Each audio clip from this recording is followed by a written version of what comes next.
नमस्कार, मी रेश्मा साळुंखे धामणकर. संध्याकाळचे 5:58 होत आहेत. गावगाड्याच्या बातमीपत्रात आपल्या सगळ्यांचं स्वागत. राज्यात देशात दिवसभरात अनेक महत्त्वाच्या घडामोडी घडलेल्या आहेत. बुलेटिनच्या सुरुवातीलाच एक महत्त्वाची बातमी.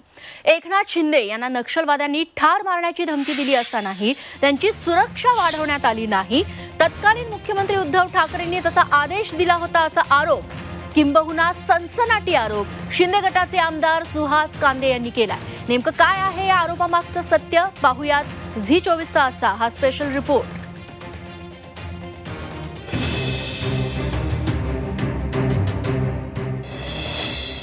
एकनाथ शिंदेंच्या खुनाचा कट.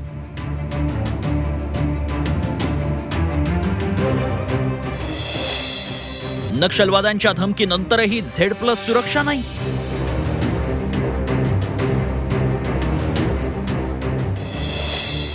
उद्धव ठाकरेंवर शिंदे गटाचे गंभीर आरोप.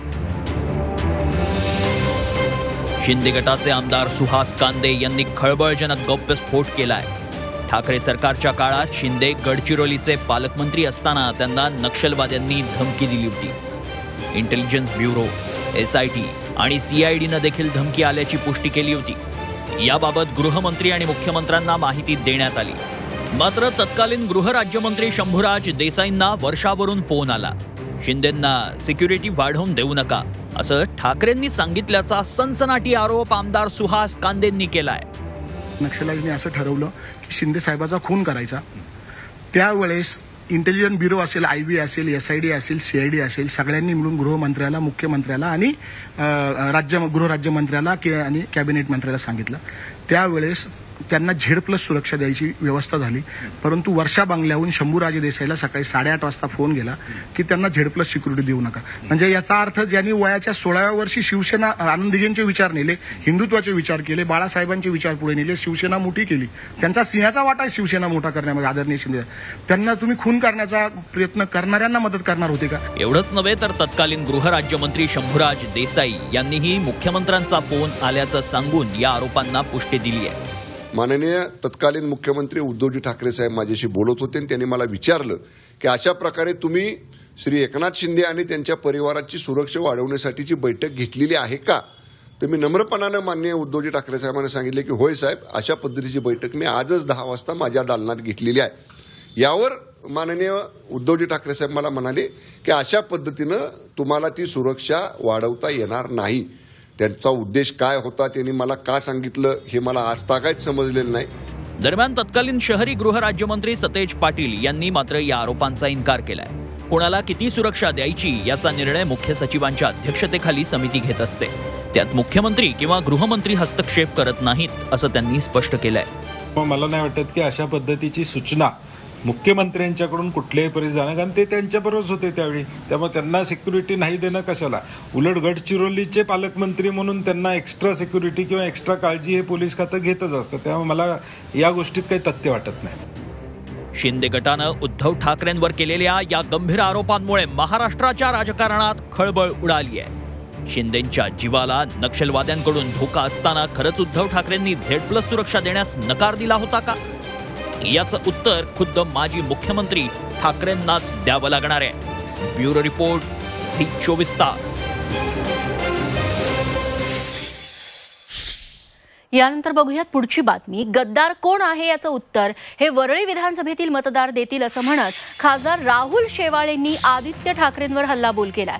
आदित्य ठाकरे भाजप शिवसेनेच्या मतांमुळे जिंकून आलेत. आदित्य ठाकरेंना हरवण्याचा काँग्रेस राष्ट्रवादीनं प्रयत्न केला असा आरोपही त्यांनी केला. तर शेवाळेंना आत्ता अक्कल आली का अशी टीका विनायक राऊत यांनी केली आहे. 19ला शिवसेना भाजपाचे युतीच्या माध्यमातून निवडून येऊन मतदारांनी त्यांना शिवसेना भाजपा युतीचा उमेदवार म्हणून आशीर्वाद दिले आणि त्यांची साथ सोडून काँग्रेस आणि राष्ट्रवादी बरोबर जाणं, तर ही गद्दाराची व्याख्या होऊ शकते का हे तपासून पाहावं लागेल. त्यामुळे गद्दार कोण आहे याचं उत्तर वरळी विधानसभेतली लोकच त्यांना देतील. ठीक आहे, आता ह्यांना अक्कलदाट सुचायला लागलेले आहेत. खाल्ल्या ताटामध्ये म्हणजे ज्या शिवसेनेने राहुल शेवाळेंना एका नगरसेवक पदावरून ते एवढ्या मोठ्या खासदार पदापर्यंत नेऊन पोचवलं, त्या राहुल शेवाळेंनी आज आदित्य ठाकरे यांची अशा पद्धतीने अवहेलना करणं हे त्यांना शोभत असेल, पण मुंबईकर मात्र ही कदापि शोभून सहन करणार नाही. येणाऱ्या लोकसभेमध्ये एकदा राहुल शेवाळेंची जागा नेमकी काय आहे हे तिथला मतदार दाखवून देईल आणि मग वरळीतला मतदारसंघ सुद्धा त्याचा वचपा काढल्याशिवाय राहणार नाही. दुसरीकडे आदित्य ठाकरे यांच्याकडून शिंदे गटाचा वारंवार गद्दार असा उल्लेख केला जातोय. आज देखील मनमाडमध्ये त्यांनी गद्दार शब्दाचा पुनरुच्चार केलाय. त्यावर दीपक केसरकर यांनी टीका केली आहे. शिवसेनेसाठी अनेकांनी आयुष्य समर्पित केलंय, आम्हाला गद्दार म्हणणं चुकीचं असल्याचं शिंदे गटाचे प्रवक्ते दीपक केसरकर म्हणाले.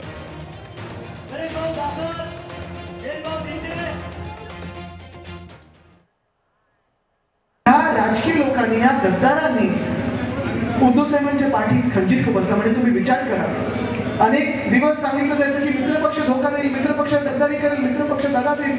मित्रपक्षाने नाही दिला. आपल्याच लोकांनी, ज्यांना आपण मिठी मारलेली, डोळे बंद करून मिठी मारलेली, त्या लोकांनी पाठीत खंजीर खुपसला. तुम्ही किती यात्रा काढा, वेगवेगळ्या नावाने यात्रा काढा, आम्ही कधी तुमच्याबद्दल अनादराने बोललोय का? बोललेलो नाही आहे. परंतु जे प्रश्न लोकांच्या मनामध्ये संभ्रम निर्माण करायचा प्रयत्न केला त्याला मात्र आम्ही निश्चितपणे बोलणार. जनतेसमोर खरं सांगा, आम्ही तुमच्या आदरापोटी आम्ही गप्पा आहोत, कारण तुमच्या रक्तामध्ये शिवसेना आली. ही बाळासाहेबांची तुम्ही नातू आहात म्हणून तुमच्या रक्तामध्ये शिवसेना आली, पण यांच्या रक्तामध्ये शिवसेना ही बाळासाहेबांनी भिनवलेली आहे. आणि म्हणून तुम्ही तो अभिमान बाळगत असताना सामान्य शिवसैनिकांचा अपमान करू नका, अशी नम्र विनंती करण्यासाठी मी ही प्रेस कॉन्फरन्स बोलवली. तिकडे आमदार सुहास कांदे यांनी शिवसेना नेते आदित्य ठाकरेंना काही सवाल केलेत. आदित्य ठाकरे आज मनमाड दौऱ्यावरती होते, त्यावेळी कांदे आदित्य ठाकरेंची भेट घेऊन निवेदन देणार होते, पण दोघेही आमने सामने आलेच नाही. पोलिसांनी आदित्य ठाकरे यांना दुसऱ्या मार्गावरून नेलं. आदित्य ठाकरे भाषण आटोपून येवल्याकडे रवाना झाले. उद्धव ठाकरे आजारी होते, त्यावेळी एकनाथ शिंदेंकडे कारभार का सोपवला नाही यासह काही प्रश्न कांदेंनी आदित्य ठाकरेंना विचारले. तर मातोश्री बंगल्यावर या चर्चा करू असं आदित्य ठाकरेंनी सुहास कांदे यांना सांगितलंय.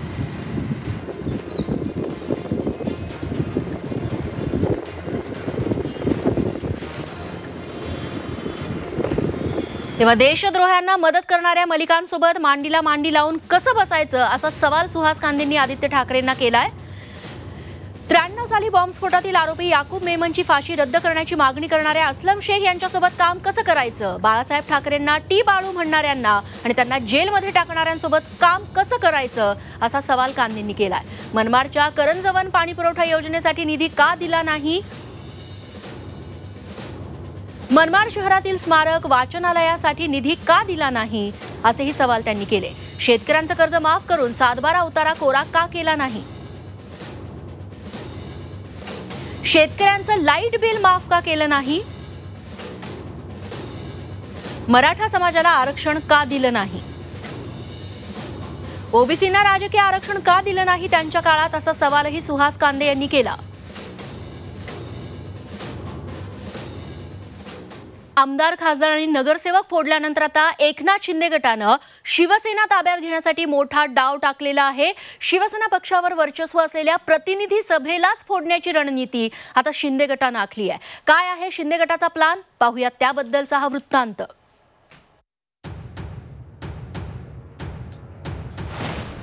एकनाथ शिंदे शिवसेना ताब्यात घेणार, शिंदे गटाचं टार्गेट प्रतिनिधी सभा, शिवसेना काबीज करण्यासाठी ठाकरे शिंदे संघर्ष,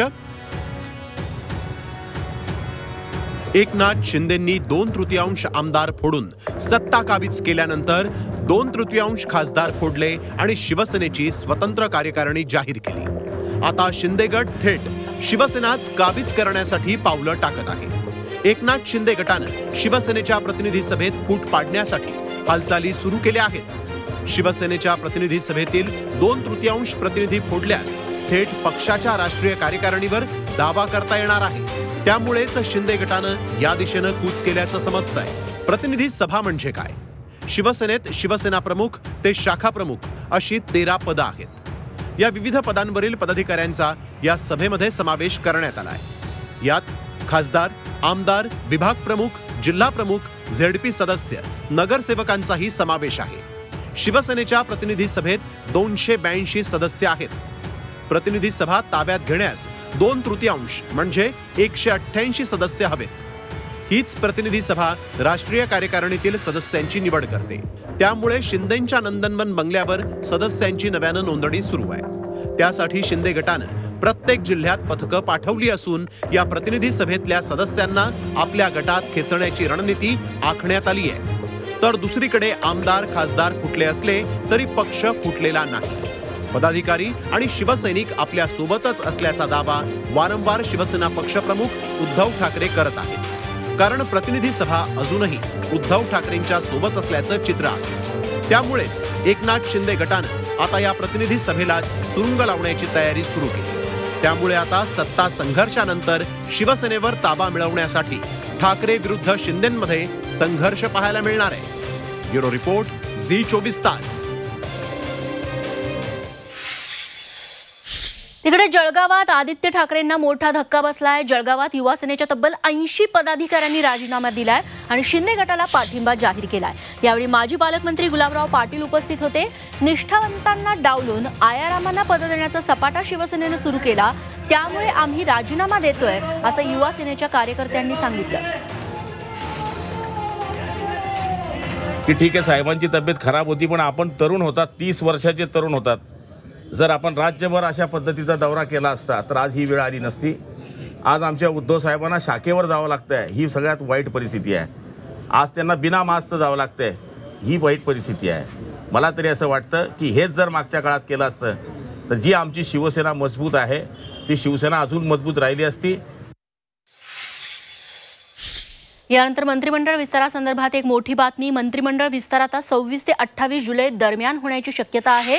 मुख्यमंत्री एकनाथ शिंदे आणि उपमुख्यमंत्री देवेंद्र फडणवीस हे आज अमित शहांना भेटणार असल्याची माहिती सूत्रांनी दिली आहे. या भेटीत मंत्रिमंडळ विस्ताराबाबत चर्चा होऊ शकते. तर गृहमंत्रालय फडणवीसांकडेच राहणार असल्याची माहितीही सूत्रांकडून कळतीये.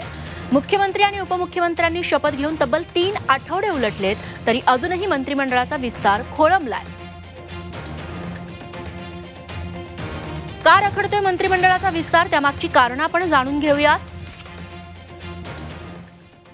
केंद्रात अनेक कार्यक्रम आहेत आणि त्या अनुषंगानं हा विस्तार खोळंबल्याचं कळतंय. 23 जुलैला उद्या भाजप प्रदेश कार्यकारिणीची बैठक आहे, तर 24 जुलैला अमित शहांबरोबर मुख्यमंत्र्यांची बैठक आहे.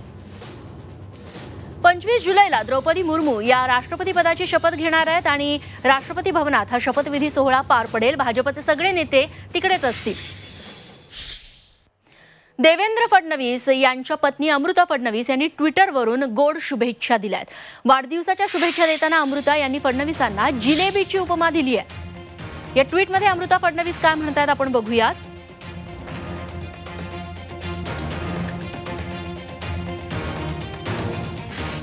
जिलेबी कितीही आडवळणी असो तिची चव कायम गोडच असते. अगदी त्याचप्रमाणे महाराष्ट्राच्या जनतेच्या हितासाठी कितीही आडवळणं आली तरी अडथळ्यांची शर्यत पार करत त्यातून सुखद वाट सातत्यानं शोधत कायम विकासाचा गोडवा पसरवणाऱ्या देवेंद्र फडणवीसांना वाढदिवसाच्या शुभेच्छा असं ट्विट अमृता फडणवीसांनी केलंय.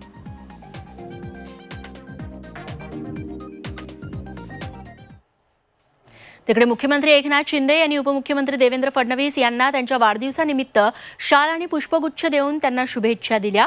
तसंच त्यांना दीर्घायुष्य मिळून राज्याला विकासाच्या नव्या उंचीवर घेऊन जाण्याचं बळही मिळावं असं शुभचिंतनही शिंदेंनी केलं.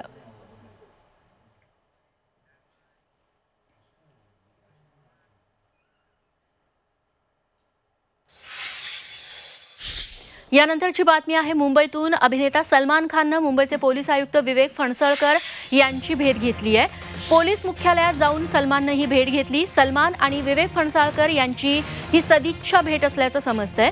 सलमान खानचे वडील सलीम खान यांना काही दिवसांपूर्वी धमकीचं पत्र देण्यात आलं होतं. त्यात सलमानचा मुसेवाला करू अशी धमकी देण्यात आली होती.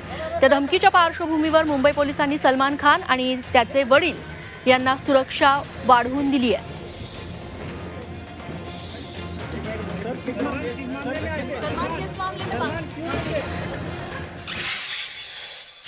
यानंतर पावसासंदर्भातले महत्त्वाचे अपडेट्स. येत्या 3-4 दिवसात राज्यात मध्यम ते जोरदार पावसाची शक्यता भारतीय हवामान विभागानं वर्तवली आहे. राज्यात काही ठिकाणी ढगांच्या गडगडाटासह मुसळधार पावसाचा अंदाज आहे. विशेष म्हणजे उद्या परवाचे म्हणजे शनिवार आणि रविवार मुसळधार पावसाचे असतील असा इशाराही देण्यात आला आहे. आणि एक महत्त्वाची बातमी, 31 जुलै आधी इन्कम टॅक्स रिटर्न भरा, कारण रिटर्न भरण्याची मुदत वाढवणार नाही असा इशारा केंद्रीय महसूल सचिवांनी दिलेला आहे. इन्कम टॅक्स रिटर्न फाईल करायला आता फक्त 10 दिवस उरलेले आहेत आणि यावेळेस इन्कम टॅक्स रिटर्न भरण्याची मुदत वाढवून दिली जाणार नाही. त्यामुळे 31 जुलै आधी इन्कम टॅक्स रिटर्न फाईल करा.